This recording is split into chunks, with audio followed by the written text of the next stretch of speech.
Man, what up though, gang? This your boy Prince Rob back again with another reaction. This is gonna be part two of documentaries. I don't even know if I'm saying that right, gang.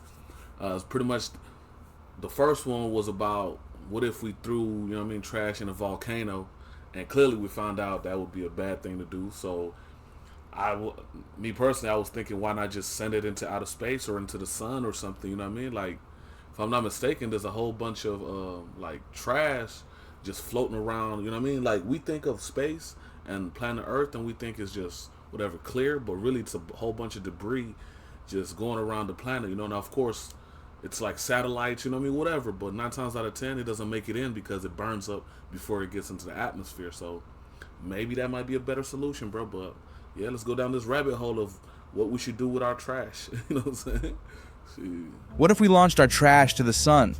We all know that humanity produces tons of waste that has to be processed somehow.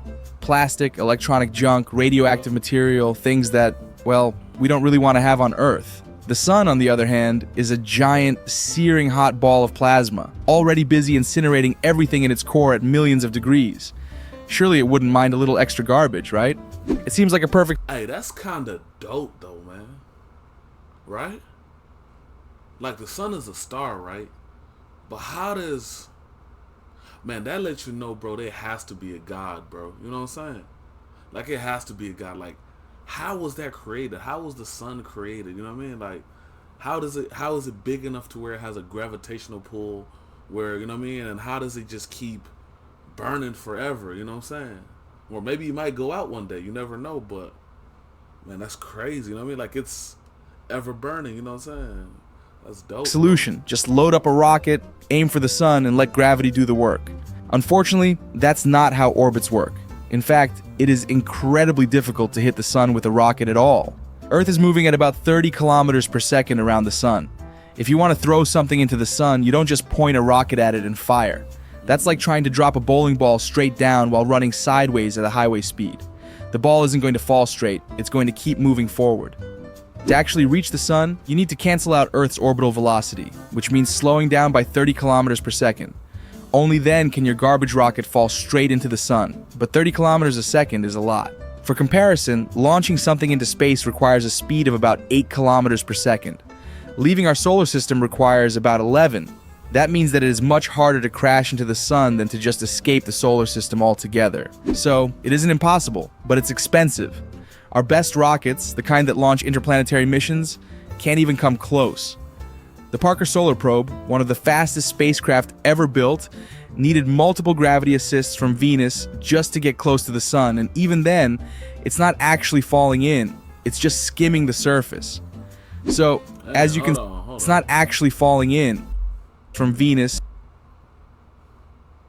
So it launched right there, and it literally like spun around, spun around, spun around, trying to get to there. Man, that's amazing, bro. The fact that somebody can calculate that, bro, and get it even close enough to see that, man, that's dope, bro. Shout out to science, bro. You know what I mean?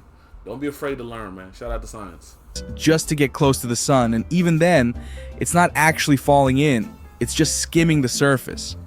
So, as you can see, the real problem here has nothing to do with the garbage, but with the fact that we wouldn't reach the sun in the first place. But don't worry, our thought experiment only really begins here. Let's say we somehow solve that problem. Maybe we develop incredibly powerful rockets. Would dumping our waste into the sun then be a good idea?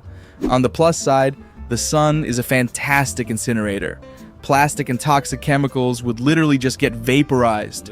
Radioactive waste would still be radioactive, but at least it's inside a star now, far away from anything it could harm.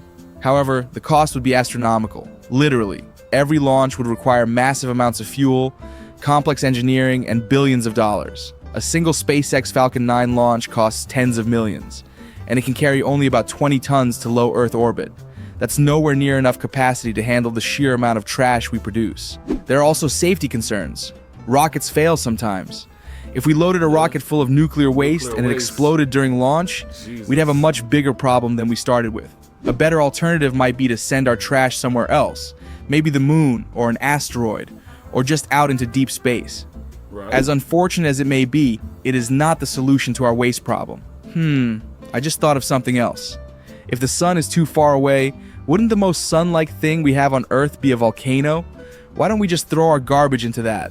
Coincidentally, I've talked about this very thing before on this channel. I'm about to say we already did that video. That was the first video, man. So pretty much we still don't have a solution to the trash problem. Sheesh. Hey, it is what it is, man. Like I said in the previous video, man, a lot of the plastics and clothes and stuff can be alleviated by just, man, investing in different materials to produce these things, right? So like I said, man, your boy used to, you know what I mean, used to deal with the Zai back in the day, you know what I mean? And Zai is a hemp plant, you know what I'm saying?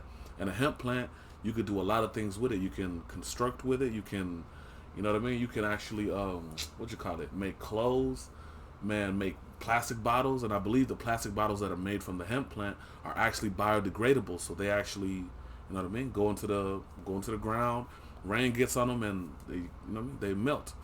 So hey, it is what it is. And actually, matter of fact, I'm gonna find this video. There's another dope video of a lady in Kenya, you know, your boy from, you know what I mean, from the crib, you know what I'm saying, where pretty much she was able to turn plastic into concrete.